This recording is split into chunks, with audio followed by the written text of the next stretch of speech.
Oi? É trio. Uhum. É, no máximo trio, né? Trio. Deixa eu falar para vocês. A matéria da prova praticamente vocês já tiveram, tá? A prova, vocês sabem que as provas agora, né? Elas não são, digamos, específicas de uma matéria. Elas envolvem um contexto, né? Então, qual que é a nossa matéria bimestral?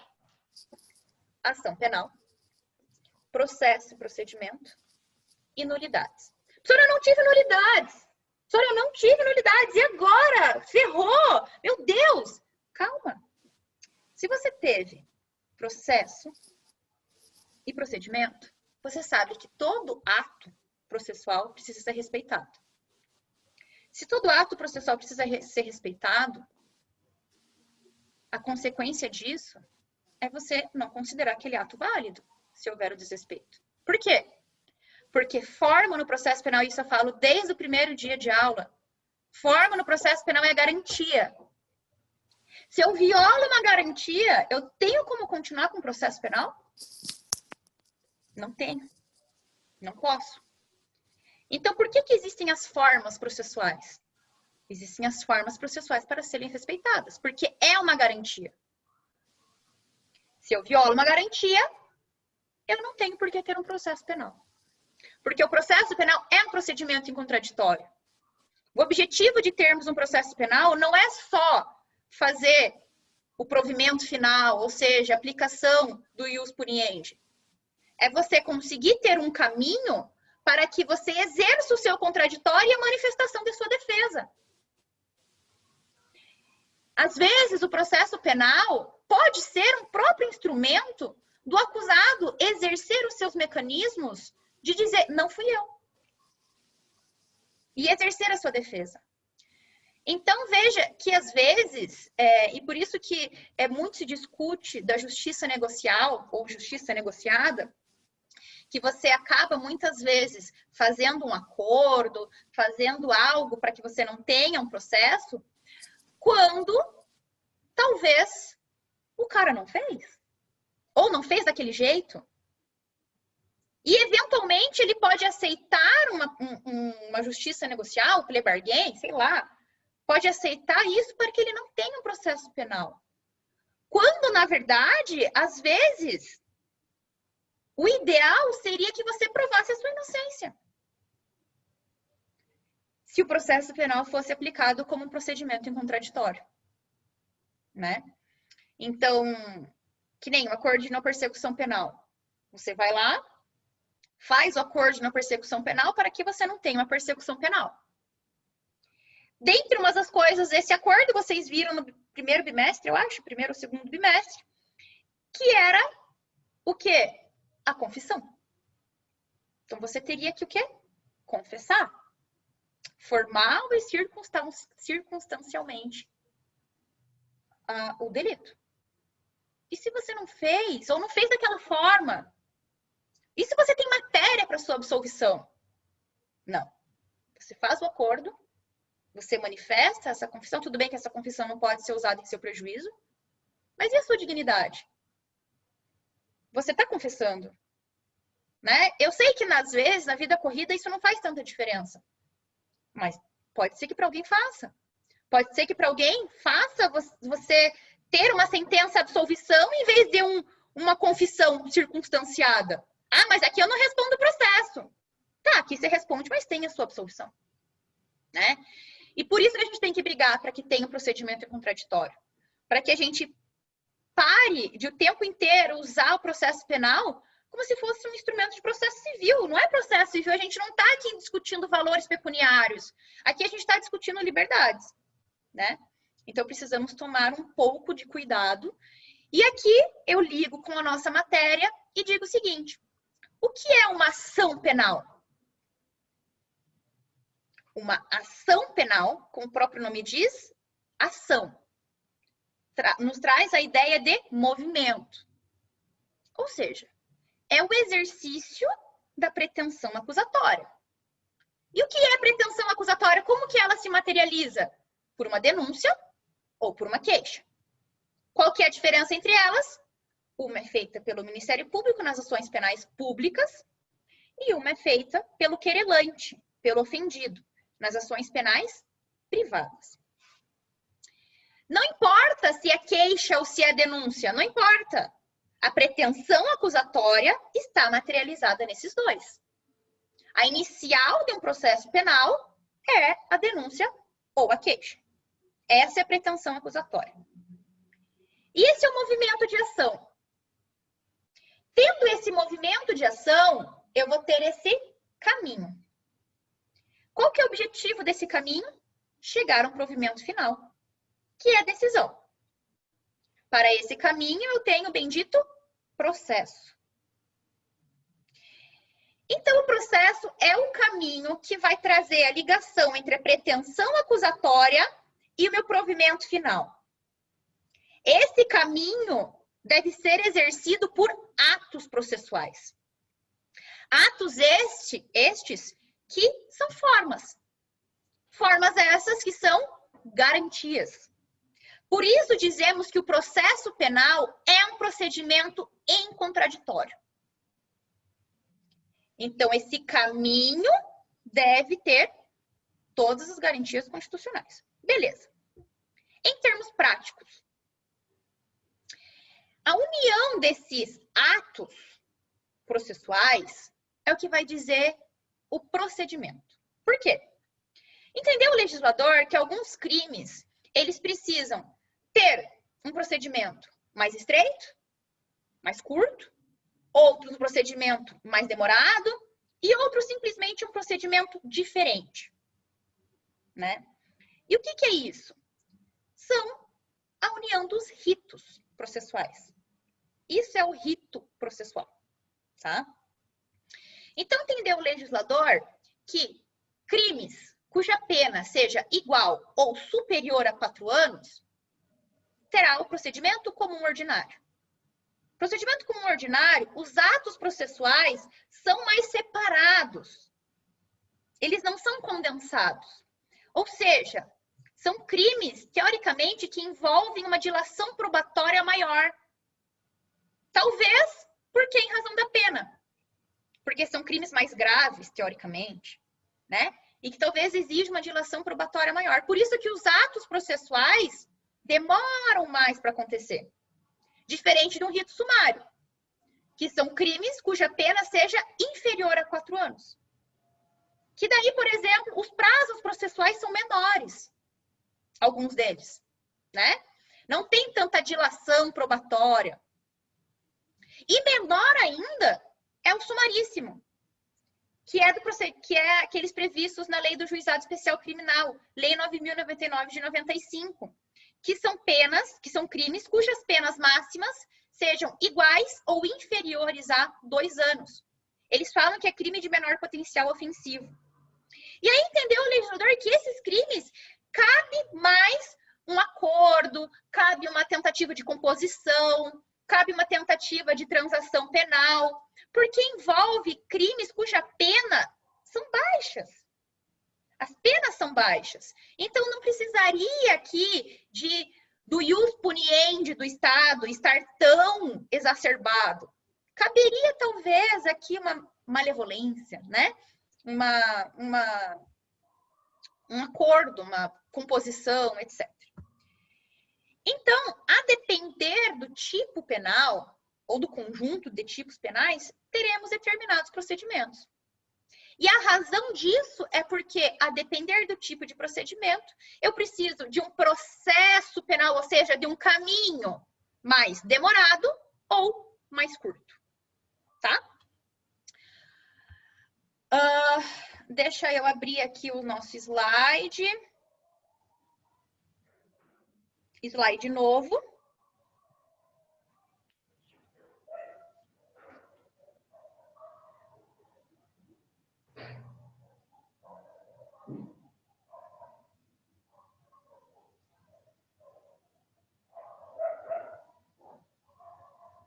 Deixa eu perguntar aqui para vocês dois.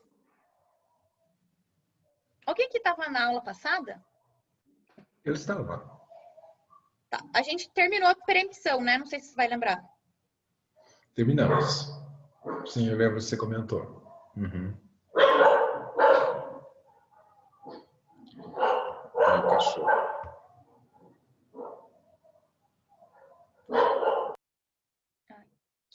processo, procedimento. E aqui, tá. Então, tudo isso que eu disse aqui, vocês podem ver melhor nesse slide. Que é basicamente a diferença entre... Eu vou já mando para vocês, tá? Esse slide.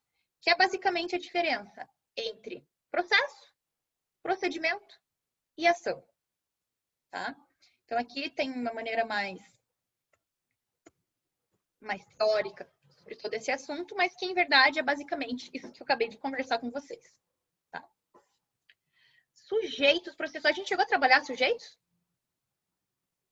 Não, né, Fernanda? Não. Tá. Sujeitos processuais. Bem importante essa matéria. Bom, quem são os sujeitos no processo penal? Bom, são aqueles que atuam no processo. E quem são eles? Juiz, desembargador, ofendido, réu, etc. E existem sujeitos parciais. Ah, a gente trabalhou assim, não trabalhou, Fernando? Trabalhou, né? Que existem sujeitos parciais e sujeitos imparciais. É muito importante a gente saber da exigência de termos sujeitos imparciais no processo penal. A gente sabe que o Ministério Público, em alguns momentos, ele precisa ser imparcial. Quando? Quando, por exemplo, ele está dando parecer. Quando que ele dá parecer? Em uma ação penal privada, né? Porque aí ele não é parte. Aí ele atua como fiscal da lei. Só que, via de regra, o Ministério Público é parte. E aí faz muito sentido que Goldschmidt diz que quanto mais parcial for o órgão acusador e a defesa, mais imparcial será o juiz. Né? Porque aí ele não precisa tomar lado. Porque os dois lados estariam em pé de igualdade. Né? E essa imparcialidade do juiz, gente, eu devo perguntar uma coisa aqui para vocês. A gente tem esses mecanismos para garantir a imparcialidade do julgador, né? Todos esses mecanismos. Se eu violo um desses mecanismos, qual que é a consequência? Aqui eu quero saber a opinião de vocês. Qual é a consequência de eu violar um desses mecanismos? Uma nulidade?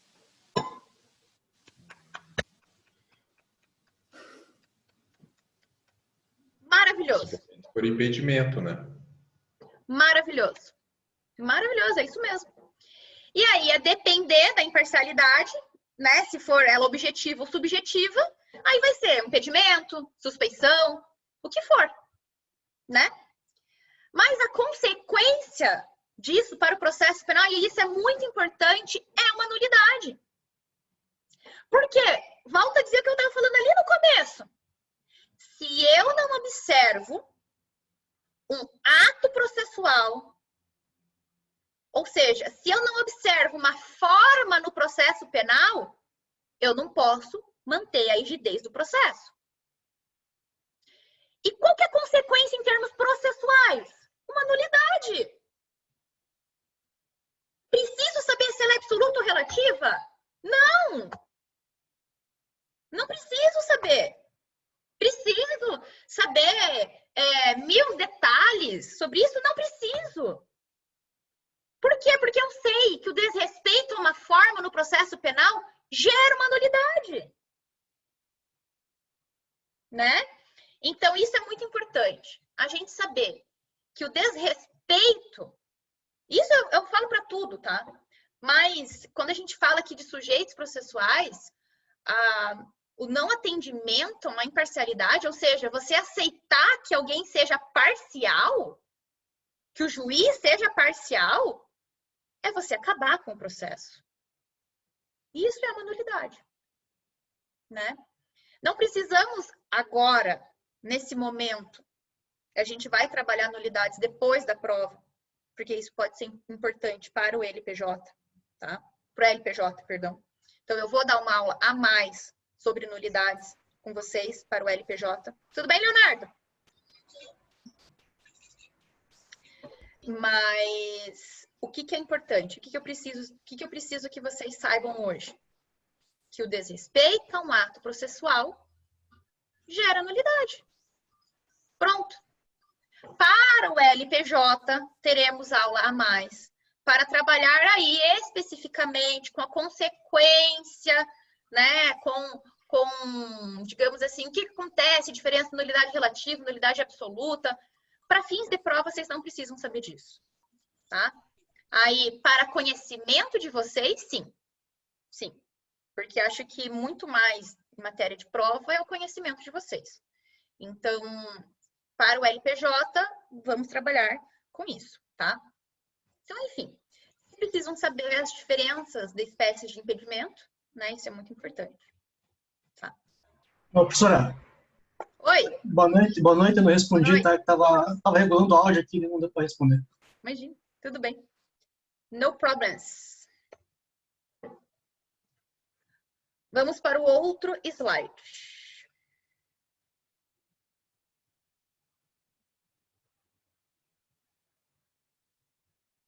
Vocês estão vendo? Não? Não.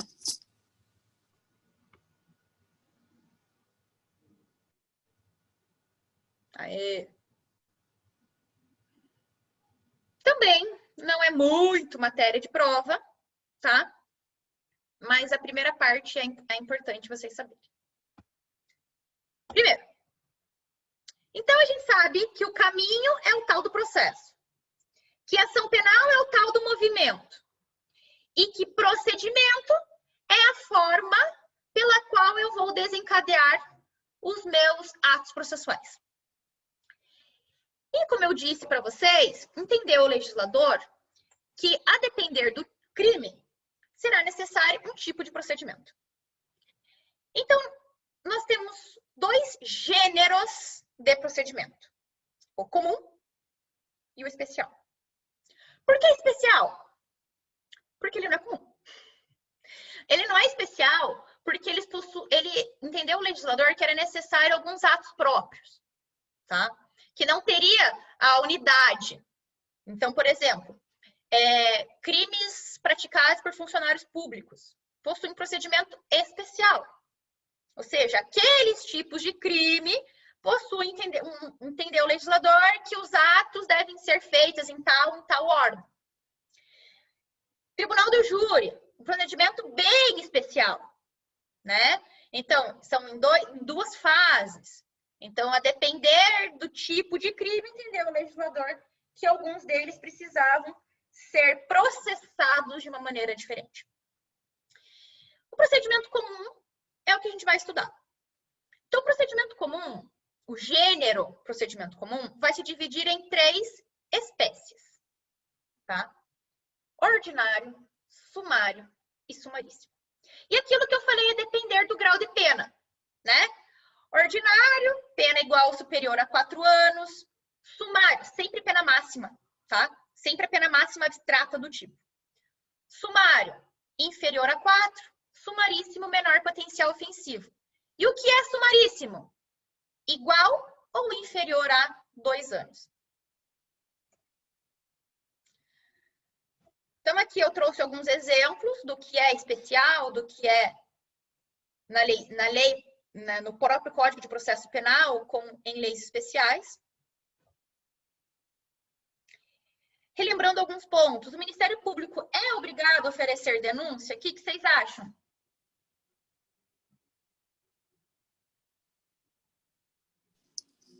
Se tiver satisfeito os requisitos para ele acusar, sim. Exato. Ele só é obrigado se tiver satisfeito seus requisitos. Havia-se uma discussão a respeito disso, e que se entendia que obrigar o Ministério Público, tem um promotor chamado Jackson Zilio, que ele defende a independência funcional, que o Ministério Público deveria ter o poder discricionário de oferecer ou não a denúncia, tá? Embora não é o que prevalece. O que prevalece é que o Ministério Público é obrigado a oferecer ação penal, desde que estejam todos aqueles requisitos, né? Bom, Ministério Público, vamos falar agora em... Comecem a imaginar na mente de vocês uma linha, tá? Comecem a imaginar. Qual que é o primeiro ato da ação penal? Denúncia ou queixa. Oferecimento da denúncia ou queixa, tá? Então, no procedimento comum ordinário, o Ministério Público, ao receber os autos de inquérito policial, tem 5 dias em caso de réu preso ou 15 dias em réu solto para oferecer a denúncia, tá? Ele tem esse prazo, ele é obrigado a atender esse prazo. Mas é um prazo impróprio, não é um prazo que vai ter grandes consequências, tá? Mas é um prazo impróprio que ele deveria fazer isso. Ofereci a minha denúncia ou queixa. Qual que é o próximo ato? Saber se ela é válida. Ou seja, nessa linha aqui, tem um primeiro ato que é a denúncia. Segunda linha, eu devia ter pego uma caneta desenhando na minha testa, né? Segunda linha aqui é o juízo de admissibilidade. Eu ofereci a minha denúncia ou queixa, passa-se ao juiz analisar se aquela denúncia ou queixa tem validade. Ou seja, se ela pode dar início a um processo penal. Porque, veja, eu não posso ter um processo penal iniciado sem fundamento, sem os seus requisitos. E quais são eles? Então, nesse juízo de admissibilidade, o que o juiz vai fazer? Primeiro inciso do artigo 395. Diz o seguinte, o artigo 395. O juiz irá receber a denúncia ou queixa, salvo se ela for inepta. A contrário senso, uma denúncia apta é aquela que atinge os requisitos do artigo 41 do CPP. Quais são eles? Aspectos formais. Exposição do fato criminoso, qualificação do acusado, classificação do crime, rol de testemunhas. Aspectos formais. De toda denúncia ou queixa. Toda denúncia ou queixa. Tem que ter isso. Pressupostos processuais e condições da ação, aquilo que a gente já tinha visto, que é a tipicidade aparente, punibilidade concreta, legitimidade de parte. E justa causa. O que é justa causa? É uma causa justa? Não! É suporte probatório mínimo de autoria e materialidade. Tem a ver com indícios probatórios de autoria e materialidade. E aqui eu peço a atenção de vocês para que, pelo amor de Deus, não confundam denúncia inepta com ausência de justa causa. Denúncia inepta é aquela denúncia que não é apta, ou seja, que viola o artigo 41 dos aspectos formais. Não expôs o fato criminoso, por exemplo. Justa causa, não. Justa causa é suporte probatório. Autoria e materialidade são coisas muito diferentes. Um se refere a aspectos formais e outro aspecto material da acusação. Elementos indiciários de prova são aspectos materiais da acusação. Enquanto aspectos formais se referem aos seus requisitos formais, à exposição, qualificação do acusado. Então, são coisas bem diferentes. Tá? Então, justa causa, elementos probatórios. Denúncia ou queixa apta, elementos formais. Tá? Tudo bem? Então, beleza. Essa decisão que recebe a denúncia ou queixa deve ser fundamentada. E olhem que curioso. Da decisão que rejeita a denúncia ou queixa, cabe um recurso chamado recurso em sentido estrito. Rejeita. Ou seja, um recurso pró-acusação. cabe recurso de distrito previsto no artigo 581 do CPP. Mas da decisão que recebe a denúncia ou queixa, ou seja, que dá início ao processo penal, não tem recurso. Não existe. O que se faz? Chora. Você tem como entrar com HC. Você pode entrar com habeas corpus, tá? Como? Mas então, HC não é só restrição à liberdade? Não. HC é para cessar todo constrangimento ilegal. E se eu tenho uma ação penal iniciada sem fundamento, eu tenho um constrangimento ilegal. Vamos imaginar que eu tenho uma denúncia iniciada sem justa causa. Eu tenho constrangimento ilegal. Então, eu posso entrar com HC. Tá? Enfim, sendo pelo recebimento ou pela rejeição, a decisão deve ser fundamentada. Veja, o artigo 396 vai dizer, nos procedimentos comuns, nos procedimentos ordinários e sumários, oferecida a denúncia ou queixa, se não a rejeitar, recebê-la-á e mandará a citação do acusado para responder à acusação por escrito no prazo de 10 dias. Ou seja, tive oferecimento, juiz de admissibilidade. Se foi positivo, se ele recebeu, ele vai mandar citar para que ele apresente a sua resposta à acusação. Tá? Isso, então, estamos no terceiro risquinho, né? Primeiro, denúncia ou queixa, juízo de admissibilidade e resposta à acusação. Tá? Isso que diz o artigo 396. E o artigo 399? O artigo 399 diz o seguinte. Essa é a parte mais importante da nossa matéria. Recebida a denúncia ou queixa, o juiz designará dia e hora para audiência, ordenando a intimação do acusado, de seu defensor, do Ministério Público e, se for o caso, do querelante, do assistente. 396. Procedimentos comum, ordinário e sumário. Eu vou... Na vida normal, nesse momento, eu estaria desenhando. Tá?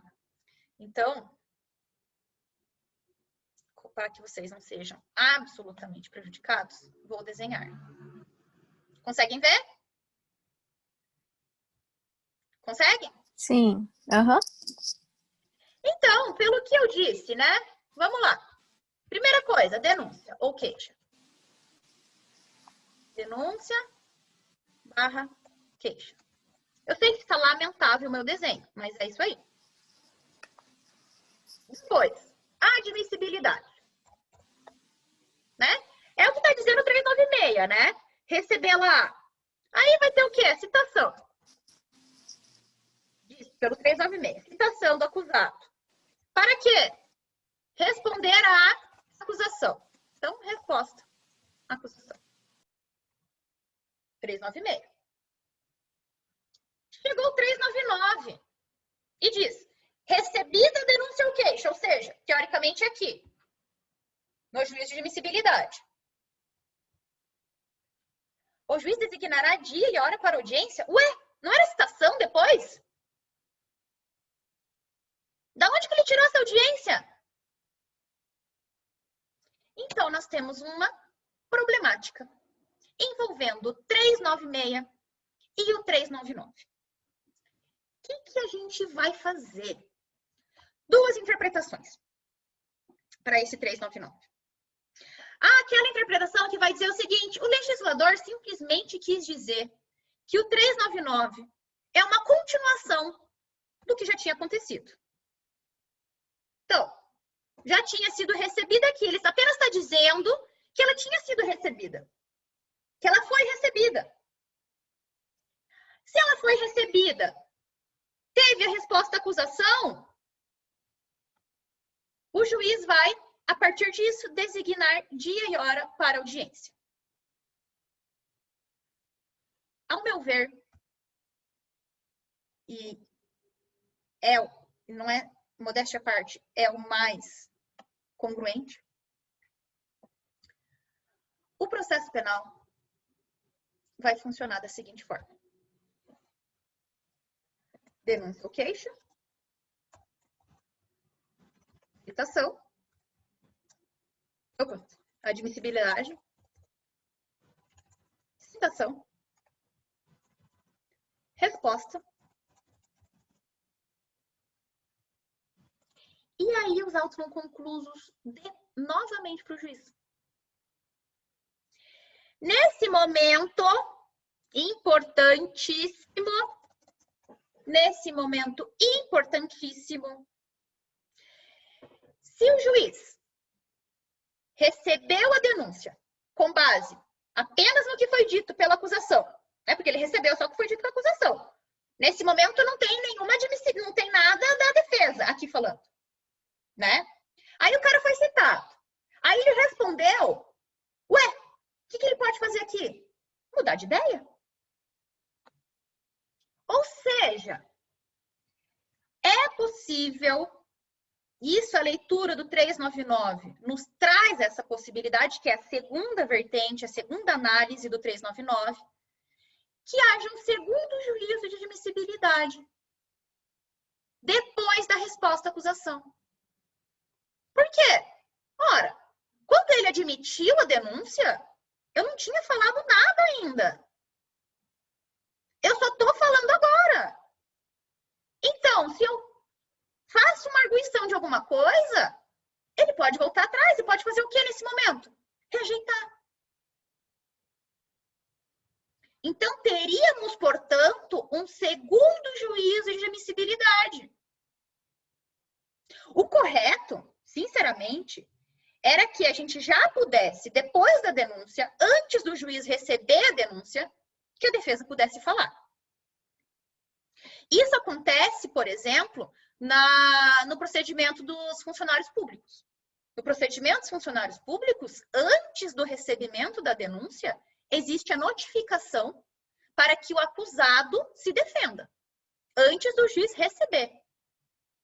Então, no procedimento dos funcionários públicos, tem a denúncia, o juiz pega aquela denúncia e intima o acusado, para que antes dele receber, ele apresente uma defesa prévia, que não é a resposta à acusação, é a defesa prévia.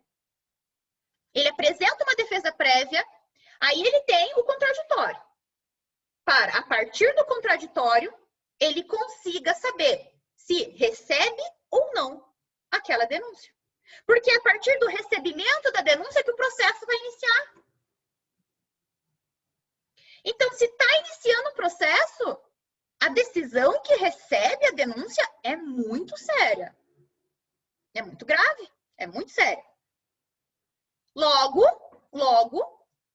se o legislador não trouxe essa possibilidade para os procedimentos comuns, nada mais justo que a gente interprete o 399 a partir de uma leitura de um segundo juízo de admissibilidade. Por quê? Porque exerceríamos, portanto, o contraditório. Logo, seria possível que o juiz rejeite a denúncia depois da resposta à acusação. Não é equivocado pensar isso. A outra leitura que vai dizer, não, a admissibilidade é só lá no começo. Não pode. O legislador apenas usou esse termo recebida para dar continuidade a algo que já tinha acontecido. Ao meu ver, não é o mais inteligente, isso viola o procedimento em contraditório. Né? Prof, mas isso acontece de Sim. ter essa segunda admissibilidade?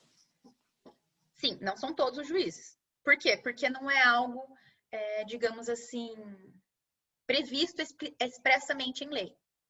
Né? Alguns fazem, sim, alguns fazem, mas não é algo expresso. A gente precisaria, talvez, de um dispositivo expresso que possibilitasse isso. Porque o que a gente faz é interpretar o 399. A gente interpreta o 399. Né? Porque recebida a denúncia ou queixa, o juiz designará dia e hora para audiência. Então, a gente apenas está interpretando ela. Mas o ideal é que tivesse um dispositivo que, né, deixasse isso mais claro, que deixasse isso expresso, né? Então, após a resposta à acusação, o juiz fará um novo juízo de admissibilidade. Aí tudo bem, porque isso seria o exercício do contraditório. Ou que essa admissibilidade somente viesse após uma notificação, após uma defesa do acusado, né? São duas propostas. Que ou haja um segundo juízo de admissibilidade após a resposta à acusação, ou que haja um juízo de admissibilidade, mas apenas após a defesa se manifestar, né? Mas o nosso procedimento é isso. Isso também é possível por mais um motivo. Porque após a resposta à acusação, esses autos são conclusos para o juiz, tá? E nesse momento, o juiz ele pode fazer o seguinte. Eu tô passando isso porque isso que é mais importante pra gente, tá? Isso é matéria do ano que vem, tipo, esses detalhes de citação, etc.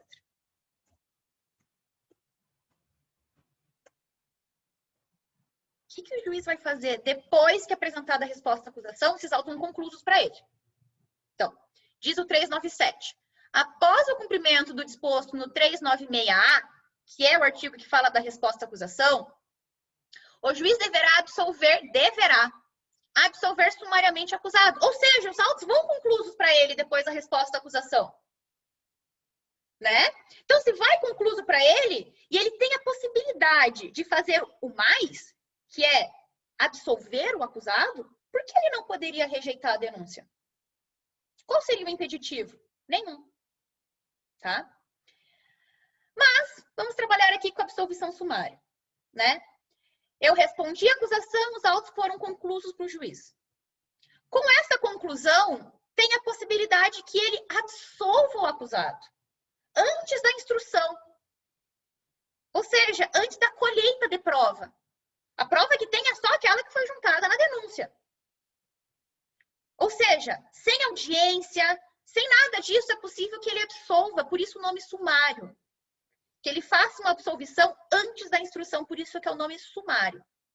Tá?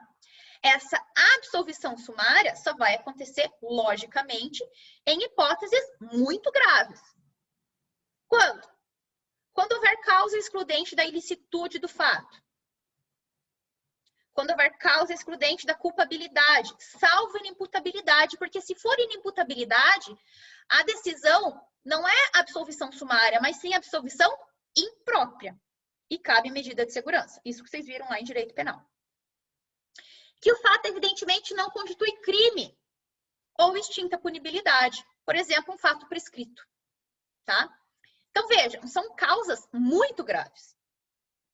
Imaginem a situação de que o negócio está prescrito e eu mando o cara para audiência. Porra, se no final vai dar absolvição mesmo? Se no final vai estar extinta, se já está extinto aqui, logo que depois vai continuar extinto.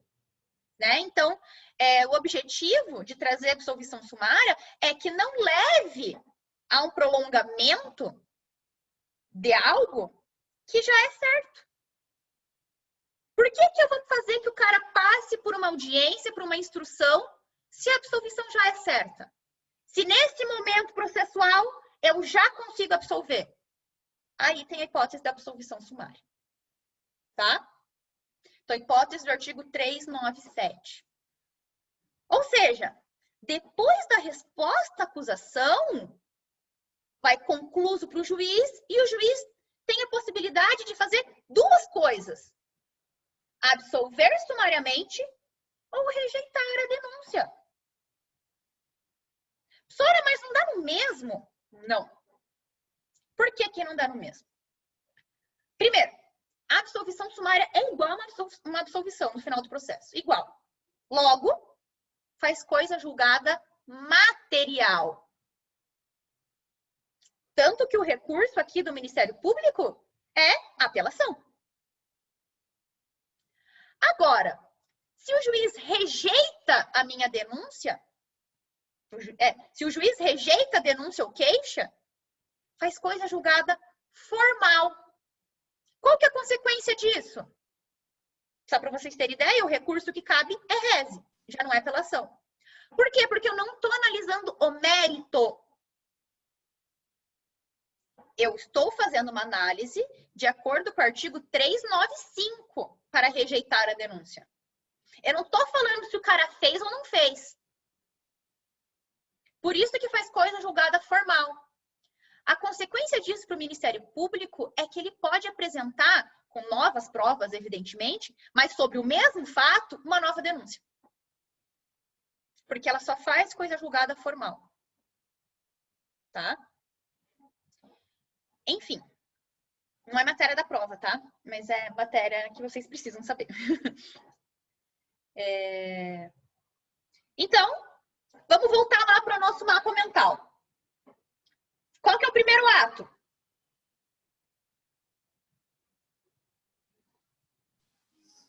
A denúncia. Isso, ou queixa. Depois,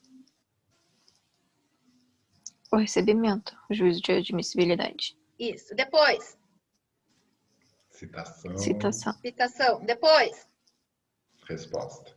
resposta. Depois, Nova análise de admissibilidade. ou Absolvição sumária. absolvição Ou sumária. rejeição. Isso, perfeito. Top. Vocês sabendo disso, gente, vocês sabem tudo de processo penal. Eu falo que essa linha do tempo é a mais importante do processo penal. E é a que mais é jogada as traças. Estou falando em termos práticos, tá? Não em termos teóricos, etc. Mas em termos práticos, da vida. Que a gente precisa saber desses atos processuais. O desrespeito de um deles gera Nulidade. maravilhosa. Sim. Difícil? Não é difícil. Não é difícil. Beleza. Feito esse segundo juízo de admissibilidade e não sendo caso de absolvição, processo segue. E qual que é a próxima fase? A instrução. Então, audiência de instrução e julgamento. Entendeu o legislador, depois de 2008, a reforma de 2008, que tudo devia acontecer em um só ato. Ou seja, instrução e julgamento. Na cabeça dele, seria possível que todas as provas fossem colhidas e que o juiz julgasse no mesmo ato. Na cabeça dele. A gente sabe que, praticamente, isso não acontece. Eu digo que em 10 anos, 8 anos, talvez, de profissão, eu tenha visto isso uma vez que o juiz sentenciou. Uma vez. Em uma audiência lá em São Paulo. É muito raro isso acontecer. Normalmente isso é real, feito por escrito, né? Mas o legislador colocou como regra que a sentença deveria ser feita de forma oral. E somente em casos excepcionais seria por escrito. A exceção virou a regra da nossa prática. Porque é muito difícil que o juiz sentencie oralmente. Ele tem que analisar. Ele tem que, não é assim, não é tão simples, né? Enfim, tá? Então, não sendo o caso de absolvição sumária, o juiz designará dia e hora para audiência. Isso dentro do prazo de 60 dias, tá? No máximo. Bom, na audiência, quais são os atos? Primeiro, declaração da vítima, se ela existir, né? Se não for em caso de júri que ela morreu, enfim, teoricamente ela vai estar viva. Oitiva da vítima, declaração das testemunhas, primeiro, sempre acusação, depois a defesa, sempre acusação. Por quê? Porque a defesa precisa saber o que a acusação falou. Aí, eu posso pedir esclarecimento de perito, reconhecimento, acariação, tudo matéria do ano que vem. Tá? Diligências. Interrogatório do acusado. Nunca o interrogatório deve vir antes. Se o interrogatório vem antes da vítima, eu tenho uma violação no ato do processo que gera Nulidade. Isso, maravilhoso. Exatamente. Então,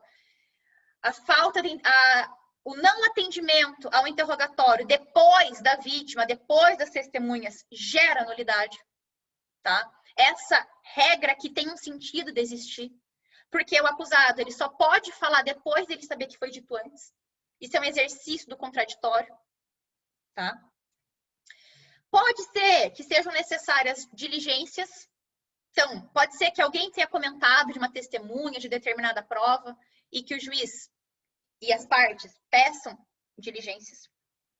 Feito isso, passa-se a fase de alegações finais orais. Teoricamente. Normalmente, a exceção que virou a regra é que as alegações são feitas em formas de memoriais, ou seja, por escrito. Tá? Então, por escrito, no prazo de 5 dias sucessivos, ou seja, primeiro o Ministério Público, depois a defesa. Tá? Só para fim de curiosidade, no caso de colaboração premiada, os réus colaboradores devem apresentar primeiro as alegações finais, para que depois os outros réus apresentem as alegações finais. Por quê? Exercício do contraditório. O acusado que foi delatado, ele precisa saber o que foi dito sobre ele. E no final, sentença. Tá? É isso, people. Volto a dizer, o não atendimento, tudo isso que a gente viu são formas. E o não atendimento gera nulidade. Tá? Porque o processo penal tem uma forma estabelecida que precisa ser respeitada. Beleza? E encerramos. Dúvidas? Beleza. Dúvidas? Achei ótimo. Ai, que bom. Dúvidas? Nada? Então tá, gente. Então, boa prova amanhã, tá? Boa sorte. Façam com calma. Não escrevam muito, pelo amor de Deus. Pelo amor de Deus. Sejam sucintos e objetivos. Não aguento. Por favor. Pensem Combinado. nisso. Isso. Obrigada. Obrigada. Combinado. Então tá, gente. Fala com o meu grupo. Isso, por favor. Um beijo pra vocês e até mais. Até amanhã, Amanda. Até. Boa sorte, Amanda. Até amanhã. Obrigada. Um Tchau. beijo. Tchau. Beijo.